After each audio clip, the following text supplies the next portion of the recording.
Hello and welcome to the 9th literary house party. I can't believe it's 9 already. Been doing one a day of these to celebrate my new thriller, The House Share, which is all about being locked down with 7 murder suspects. It was actually written before lockdown, so you're not completely locked down in the same way we are right now, but it is probably quite welcome because it'll make you glad that you are not locked down with these particular people.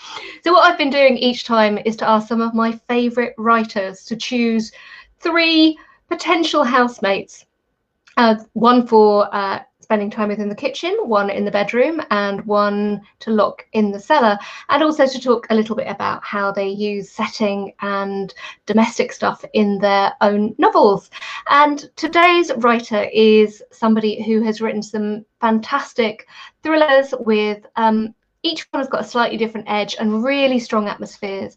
We're talking about books like Violet, The Lingering, Blackwood, and then she's got a new book coming out later in this year called The Last Resort. So welcome to the house party, Susi Holliday. Hello, thanks for having me. It's lovely to have you here. We had some kind of fun and games earlier on this morning trying to get the technical stuff working, so fingers crossed we are done with that.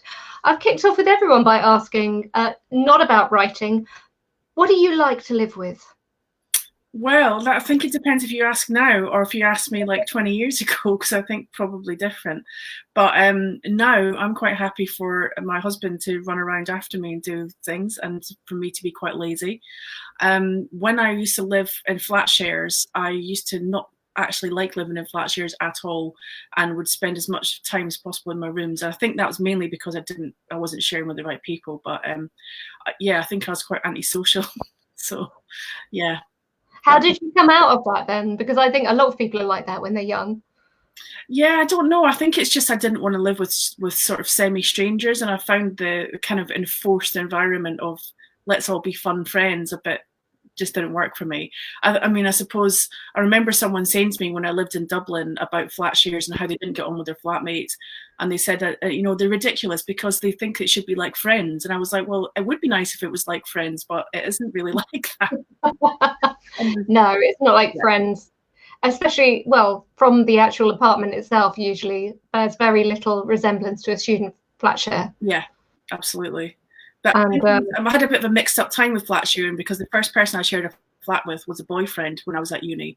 So I didn't have that kind of mixed flat share, but I did have it in halls before that, which is not quite the same, but it is close enough. But, yeah. And what about chores then? Was that your first time doing them, or were you pretty socialized by the time? I always did stuff. We were always like that as kids, like cooking and cleaning and all that kind of stuff. So I think, yeah, I mean, people were quite jealous that I could cook more than like one thing. So that's always a good skill to have when you're a housemate. Although I didn't particularly want to have dinner with anyone in my house anyway. So studying really hard then? Were you a bit of a swap? No. I didn't used to go to lectures. So my first year at St Andrews, I didn't go to lectures at all in the mornings. I went to a few and then decided that they were not very helpful. Actually, I read something recently that said that they are discovering that big lectures aren't that helpful and people learn more in smaller group environments, which is definitely the case for me. So I just used to not go, which was the easiest way out of them. Fair enough. And I suppose nobody's going to be in a large group environment from now on, so it's a good job that people can learn that way, actually.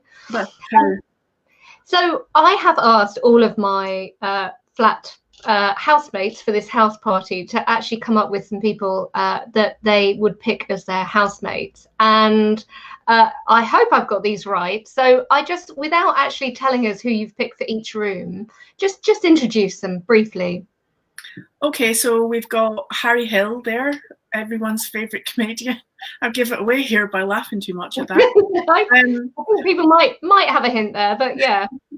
Holly Willoughby, who's daytime TV presenter and all-round smiley, lovely person.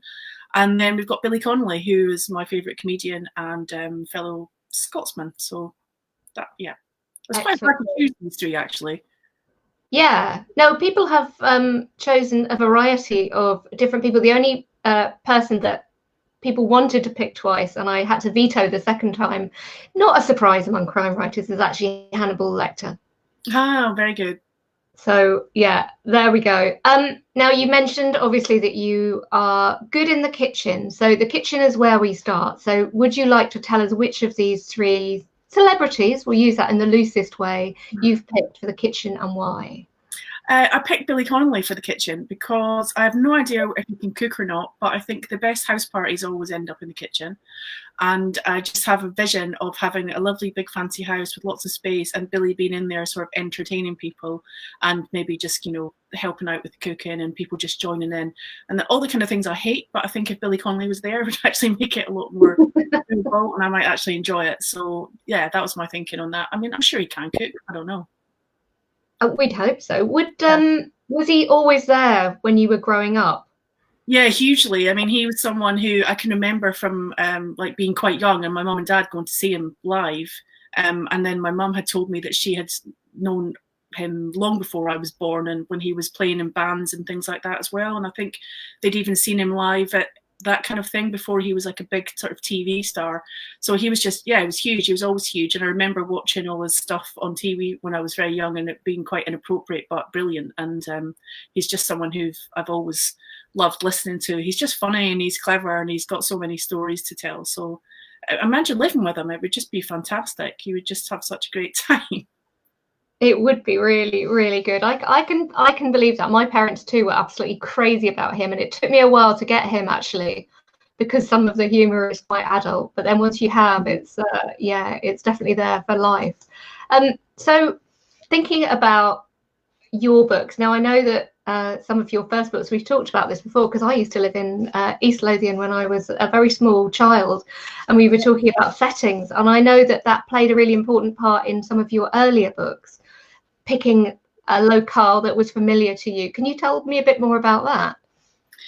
Yeah, so I grew up in East Lothian, specifically in a town called Haddington, which I decided that I would use as the setting for my first three books. But I decided to fictionalize it because I didn't want, well, one, because I wanted to be able to fix stuff that they hadn't already done, like pedestrianize the high street and just make things a little bit more accessible. So I did that and I called it Bankton. There is a place called Bankton, East Lothian as well, but it's spelt differently and it's quite nearby. So I think initially some people thought, was it there? But it isn't, because there's literally about 2 houses there. But the idea behind it was, I mean, I grew up my parents had a shop and then they had a pub, and I just knew so many people in the town, and I thought it was the best place to set somewhere where I could use the kind of people, not the exact people, but just that whole environment of everyone knowing everyone's business. And especially for me, being the daughter of a sort of local businessman, everyone knew who I was. And most of the time I wasn't me, I was Alan's daughter.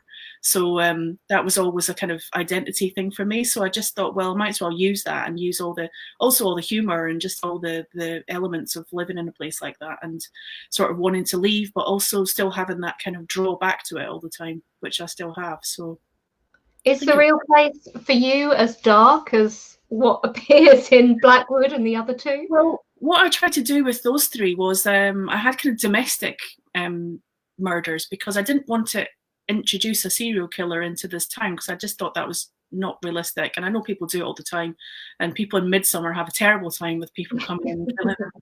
But I just wanted to do something that was more realistic. So I think in each of the books, they're all kind of domestic. They're all related to friends or family, or like, you know, sort of a semi-stranger, but not anyone really other. So I think that's more scary, because I think you don't really know what's behind closed doors. People who you think you trust and you know, and then actually they've got this dark side, because I think, again, everyone could have a dark side if pushed. And so I wanted to make it like that. But yeah, my experience of the town, the real town, wasn't really like that. I think there's been 2 murders there in the history of my life, and I don't know if there's been anything before that. So there's a safe place as places go. But yeah, I just thought I'd put a few little dark bits in, and a lot of it was about the humor of the characters as well, and just that interaction of being in that kind of town. Yeah, really good. And I, you know, even though it's been a long time since I was there, I recognize the landscape from when I was a little child, really, because I was in Long Nidri, so really not very far up the road at all. It's where my parents live now. I remember having this discussion with you now. Yeah, so it was kind of, and there aren't many people around who you can talk to about it, really. Yeah. So what made you then decide to go out of that, your environment, your familiar environment, into other books, including Violet, which is absolutely not on a domestic front at all. It's the story of an epic and quite frightening journey, really.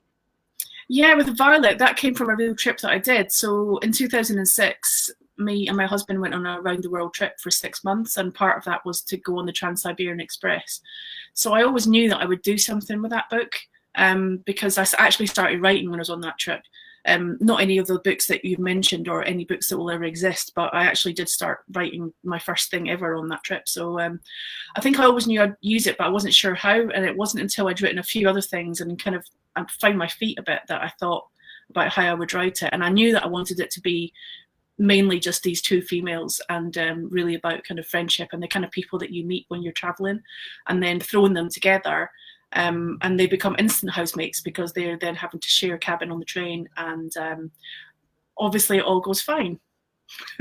In fact, this is an interesting one here, because Russell has just asked, who tunes in most days, that how does such kindly, sweet people write such dark murder stories? So where does it come from? Assuming you're kindly sweet, because obviously of course, I'm very kindly and sweet, yeah, all the time. Well, mine came from my mum, because she was a big fan of horror, and that's what I started. I got into horror when I was really young, like too young. I remember coming home from school one day and she was watching the Amityville Horror, like the original one, and she had the lights off and she was lying watching it in the living room, like at about 4 o'clock. And I said, oh, I'll watch this, and she went, no, I don't think you should watch it. And I was like, I'm just going to watch it. And I think I was probably about 9 or 10. Right. And that film, funnily enough, really freaked me out so much that I've never been able to watch it until 2 years ago, when I did watch it and then realised it wasn't that bad. But I just built it up into this thing all my life. So just fixed in your head. Yeah, but I think that incident of like this horrible, even though that was supernatural, this kind of darkness, it's kind of thrilling, isn't it? So that's always been stuff I've watched. I mean, I watched Taggart, was obviously a big, massive Scottish TV crime drama from a young age, and watched it all the time. It was such a big event in my house. All Taggart's on, and everyone would sit down and watch it. So I don't know. I think everyone's just a bit fascinated by the dark stuff, maybe because it's not what they actually do in their real lives. Although I do killing people, but I don't actually do it. No, it's that definitely living vicariously, not just for readers, but also as writers, I think, with the benefit that you can then ensure that you make the right things happen to the right people at the end. Exactly. Without being predictable. It's kind of a way, it's a bit of a way to get revenge on everything, isn't it? Because you can, anything, it doesn't have to have happened to you, but it could be things that you don't like in the world, that you're unhappy with, the way, you know, the way things are covered, and you can fix them because you can decide to deal with people that wouldn't normally get dealt with. So I think that's part of it as well. Although subconsciously, I don't go about thinking it. When I think about a new book idea, I don't think about, right, what thing can I cover that will be sort of cathartic. It's more just, I think about characters and I think about what they might do, and then the story kind of pops, and then the plot comes out, and then it ends up that there is some sort of message in there, but it's not really intentional. So I'm imagining now the 9-year-old Susie going to bed and checking underneath the bed after watching these various. I was terrified. I'm so terrified. I can't watch Paranormal Activity because that's my biggest absolute fear, of that kind of semi-sleep state when you see something in your room. So I can't even watch any of those films because I just imagine it every night. Like last night, I thought there was someone standing at the bottom of my bed. Maybe there was. Maybe there was. Your husband, perhaps? No, well, he's next to me. That's that. Yes. Yeah, so. Oh, okay. That is when it gets scarier. Yeah. But there is something about that intensity of emotion, isn't it, that you were kind of hinting at there. I think that it gives you those extremes that most of us actually don't want in our everyday lives, but we still get that excess emotion. Yeah.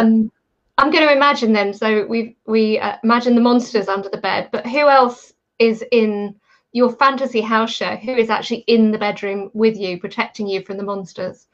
Well, I picked Holly because I'm not sure she could protect me from the monsters, but I just think she'd be a good, fun person to have in your bedroom.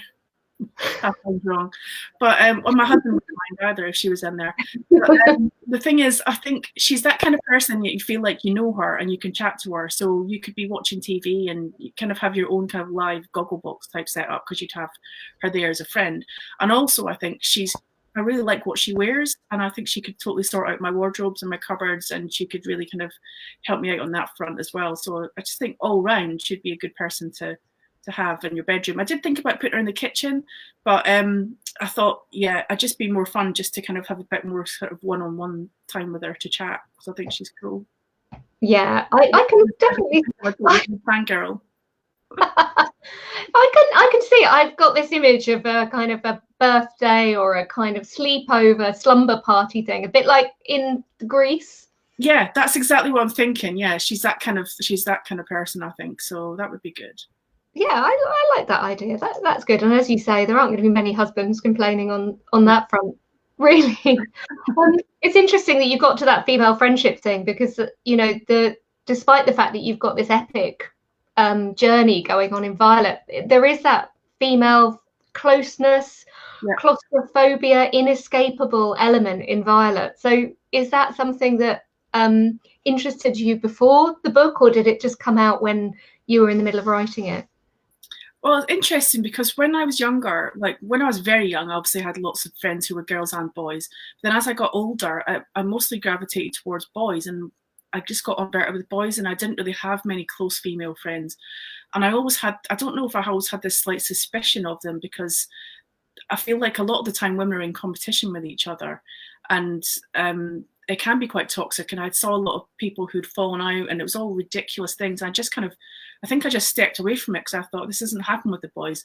They're happy just to listen to music and share mixtapes and go to the pub, and it doesn't cross their mind. So I think for a long time I only really hung out with male friends, and then it wasn't until later on, actually when I was writing, that I met a lot more women again, and I had a lot in common with them, obviously, because we're all writers or we're readers.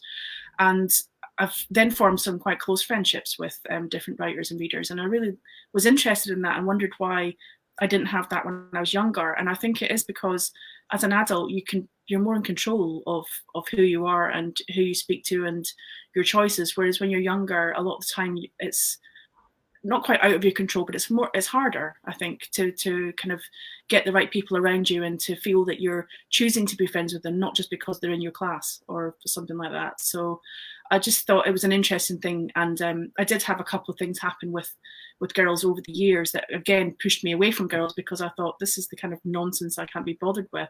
So in a way, I wanted to kind of tell that story in Violet, with Violet being one kind of girl that you're not sure about, and she's obviously an unreliable narrator, but then the other girl who is the one who's kind of up for it and friendly, but then you're also not sure about her, because I think the point is you can meet either of these girls and you form an opinion, and then you don't always know if you're right, because everyone can be sort of who they want to be, especially if you're traveling. So I just thought it was an interesting way to explore the trip, which I did not take with another female. I went with my husband, and we didn't have these same things, but I did think it was an interesting way to kind of look at relationships.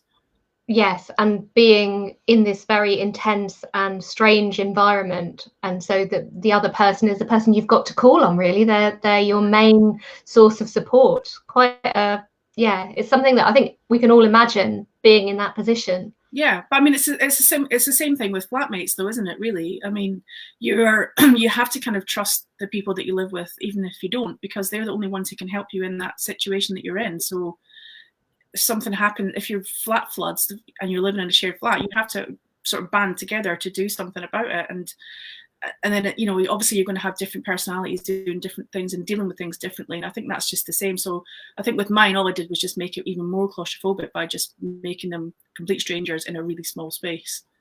Yeah, those are tiny, aren't they? I did the whole interrailing thing, and their randomness then sometimes as well, of knowing who you're going to end up with in a sixth berth or that kind of thing is even more intense. Exactly. I think that does lead us quite neatly into The Last Resort, because again, you're talking about a bunch of people who are coming together with no control over that, and with people bringing them together with a sinister and initially unknown idea behind it all. So what was that? What inspired that?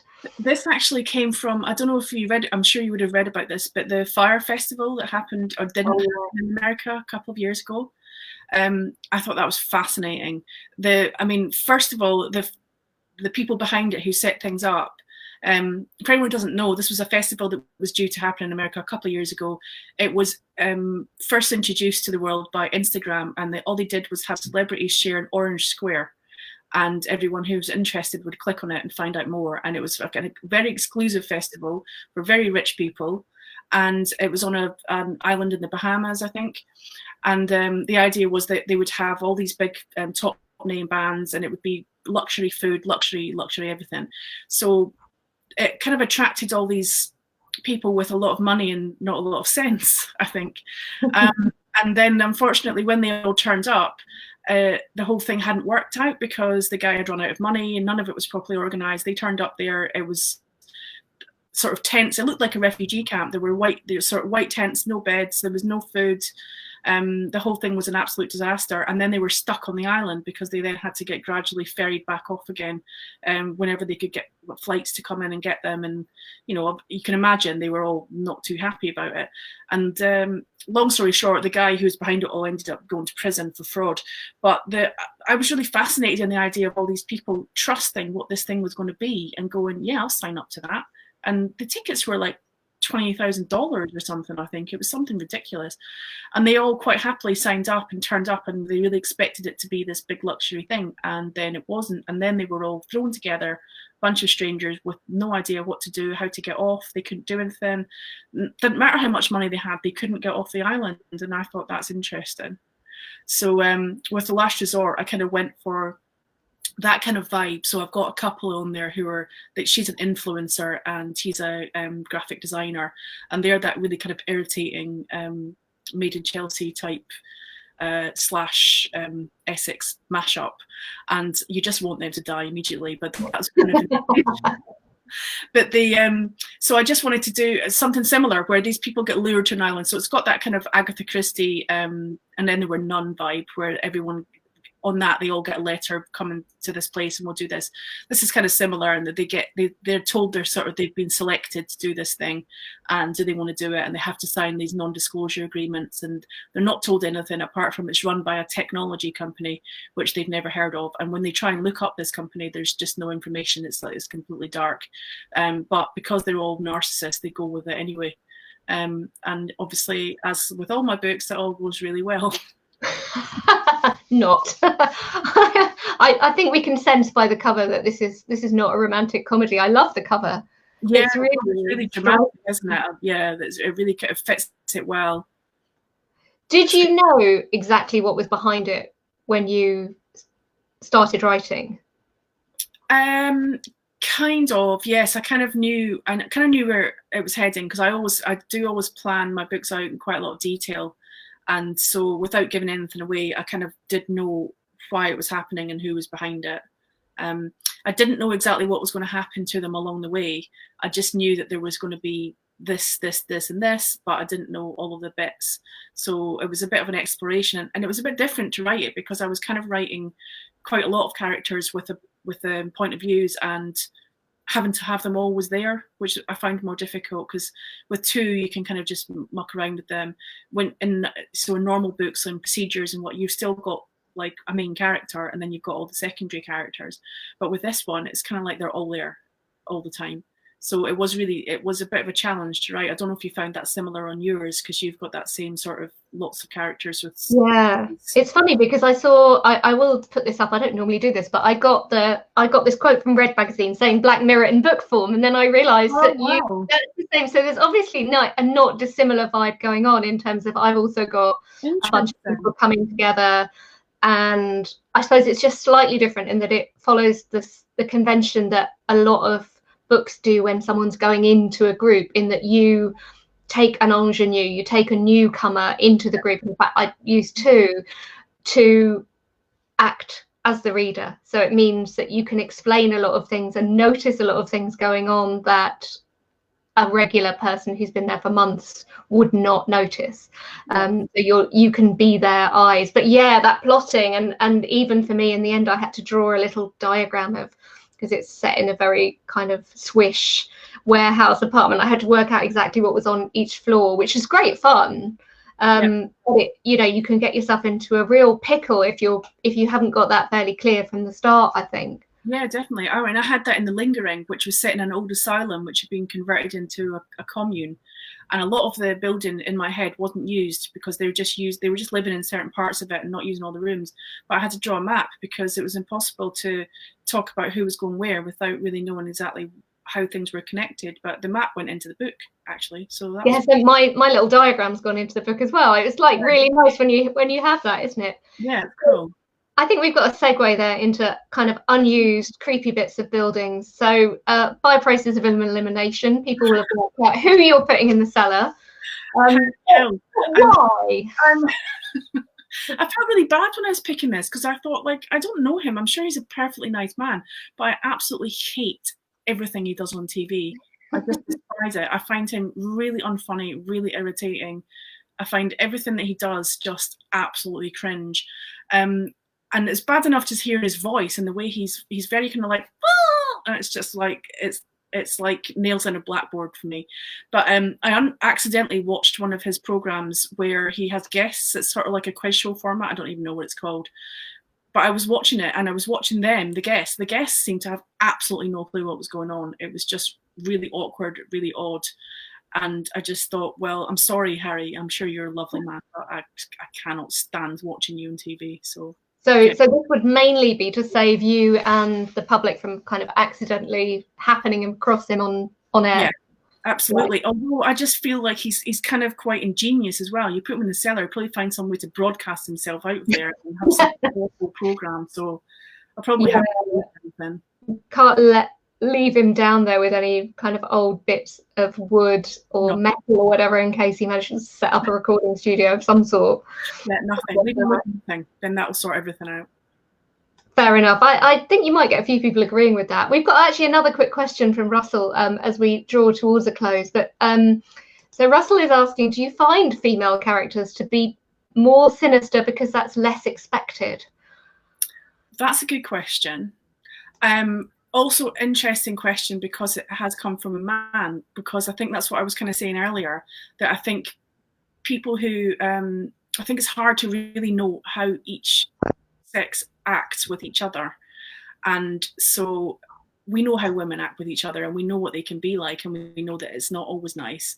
And I think men just don't have that. Now that's my opinion, and maybe Russell will come on and say, yeah, no, we have bitchy men too. I'm sure you do. But I think it is expected for women to do dark things if you're a woman, but maybe not a man. Maybe men think that women are innocent, which he also said about what we look like at the start of this. So I don't know. I think it's just. I suppose you can look at it in a wider way and say that we are conditioned from quite an early stage to look a certain way. There are perhaps more boundaries on what we're expected to be and how we're expected to conform to that sweet. Yeah. Well, I mean, that's the thing. You could open this up into a massive discussion on feminism, actually, because I think it's really key to everything. It is about how everyone's perceived, isn't it? And also women are generally more scared of men than women, but that doesn't mean that's the right thing, because there are lots of scary women out there in different ways as well. Especially when you start thinking about coercion and control and things like that, that are often things that have been explored quite a lot in books now, with things like relationships with characters with their mothers. I mean, I think that's a really interesting thing. And these are all things as well that everyone's just thought it's fine, everyone loves their mum, but then what if there's something really dark there? So yeah, I think it's just all how we're conditioned. You're right, exactly. And then it's nice to play around with stuff as well a little bit and make people who seem fun actually the worst. Yes, and this is where psychological thrillers are such kind of fun to write as well as read, because you can play with all of those things that we do observe in our everyday lives and then give them that twist and try and misdirect all the time. So those stereotypes and those thoughts are really useful, actually. Without them, we would have less options in terms of misleading the reader, I think. That's been really cool. It's been great to speak to you, and I have to say, look out, Violet is available on sale now, and You've also got The Last Resort, which I have got an early copy of and I've been diving into, and that's coming in November, am I right? In November. Or has that been changed? Because that was my last question, is really whether how much of your day-to-day life, writing or otherwise, has been affected by the situation we're in right now, by COVID-19 and the lockdown. Well, I mean, I work from home in my day job anyway, and then I juggle writing around that. So on a sort of on a practical level, it hasn't changed. But I think my brain has changed. And a lot of people have been saying the same things about having really strange dreams, not sleeping the same way. And I think that makes a big difference. I'm finding it harder to switch back and forward from work to writing. I feel like I can focus on one task at the moment, but I can't focus on juggling stuff. So I think that, I don't know if that's just a general feeling of there's so much going on in the world that there's enough to juggle as it is, that my brain just cannot actually do any more than that. But writing wise, I managed to meet a deadline, and I've done some editing, which also met a deadline. So I think I'm okay with sort of urgent stuff. But the actual writing of my next book is a bit slower than expected. And I think it's just, again, because my head's not quite there yet. But I think I'll get there soon. It's starting to feel a little bit more hopeful now. So. Can you see pandemic working itself into any of your future books? Well, I've actually got a problem with my next one, the one I'm writing now, because it does cover a medical vaccine type element in it. Oh. And I started writing it about a year ago, and then I had to leave it to go to write The Last Resort because the publisher wanted to publish that one first. So I've now gone back to that book, and I've realised now all the potential issues that I'll have. So I think I'm going to have to take it back a year just to avoid any of the COVID stuff, because it's just going to get too complicated. So it's a 2019 book, is it then? It will, yeah, it's going to have to be, unfortunately. There's going to be so many books. I know, everything's going to be set. The only problem is it doesn't really matter because it can just be now, but I've got some backstory stuff that's got a date on it that needs to be a certain distance apart in the past. So it will still have to be just moved a little bit. I did think about moving it forward a few years instead, but I don't know what's going to happen. So I just think I will get myself tied into even more knots if I do that. So no, that sounds like probably the best decision. But yeah, there are going to be so many books, including my next one set in 2019, I think, just for the sake, maybe with a tiny little bit. But I did think a lot of us, I think, will be foreshadowing, you know, might be kind of talking a little bit about, oh, even if you've got a happy ending, like, oh yeah, can't wait till next February, can't wait till next March, and all of us having those sort of little private in jokes about it. Yeah, well, I actually think that mine might be able to lead into a sort of future warning type thing because of the thing that's in it, but I don't know. I just at the moment I just want to kind of steer clear of it, because it's just, as soon as I started reading it back to myself, I went, oh no. Yeah. I just really wish I'd written it before all of this started. Now it just would have been a lot easier. Yeah, well, if you'd known, I think you would have been doing other things. Yeah, if we could see into the future. It's been great to chat to you, and it's been I can't believe, as I was saying, we've had 9 of them now, and I'm just going to give a little preview of who we've got tomorrow. So we are going to be chatting for the 10th and, in fact, final for this run of the Literary House Party, although I am thinking I may well bring them back once a week after this. We're going to be speaking to Paddy McGrain, who is the author of Disorder, Denial, and also this fantastic new audiobook, Red Desert. So if you want a reminder, you can follow me with the arrow and the thumb at the right at the top of the Kate Harrison Books page. And I really hope you will come back for that. You can read Black Mirror in book form, my version, before you get to read Susie's. Mine is out right now, and you can actually buy it in the supermarkets, or in fact in Asda at the moment, as well as on all those online book websites at the moment. And yeah, I guess that from Susie and from me, it's thank you for sharing your lunch hour with us, and yeah, bye for now. Thanks.